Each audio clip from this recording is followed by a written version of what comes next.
प्रयागराज के संगम तट पर चल रहे माघ मेले में आम कलवासियों के साथ साथ साधु संतों की भी कोई कमी नहीं है। कोई ध्यान में लीन है, कोई कठोर तपस्या में, तो कोई प्रवचन दे रहा है।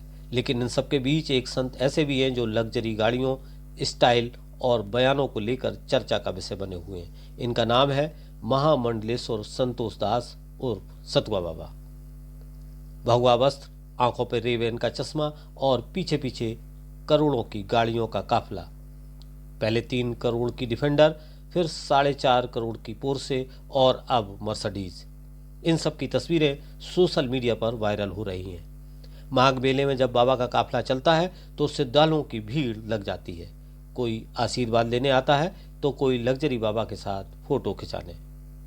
लोगों का कहना है कि जिस आश्रम के संत की लग्जरी लाइफ सुर्खियों में है, बनारस के मणिकर्णिका घाट के पास स्थित सतुआ बाबा मठ में कभी खाने के लाले थे और पेट भरने के लिए साधक सतुआ पीते थे, जिससे इस आश्रम का नाम सतुआ बाबा मठ पड़ गया। वर्तमान में इस पीठ के जो सतुआ बाबा हैं, उनका असली नाम संतोष तिवारी है। माघ मेले में उनके शिविर को भी ज्यादा जगह आवंटित की गई है।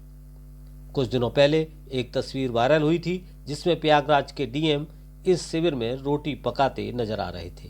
यही नहीं, उत्तर प्रदेश के सीएम योगी आदित्यनाथ माघ मेले के दौरे के दौरान उनके आश्रम 2 बार जा चुके हैं। शिविर के बाहर खड़ी डिफेंडर कार की कीमत 3 करोड़ और पोर्से की कीमत 4.5 करोड़ बताई जा रही है। यही नहीं, सतुआ बाबा आने जाने के लिए चार्टर प्लेन का इस्तेमाल करते हैं।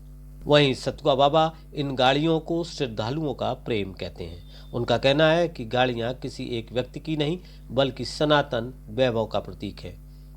अगर कोई भक्त श्रद्धा से कुछ देता है तो उसे ठुकराया नहीं जाता।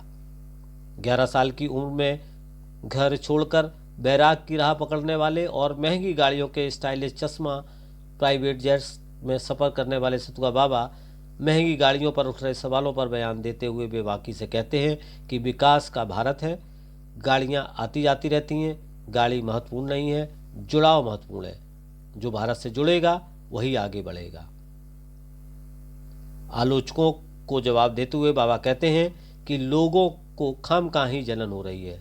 साधु संतों के पास साधन होना गलत नहीं है। सतुआ बाबा बांग्लादेश, पाकिस्तान, सनातन और राजनीति पर खुलकर बयान देते हैं। उनका कहना है कि सनातन धर्म के विरोधियों को भारत की सहिष्णुता समझनी चाहिए। Bureau report, Lucknow.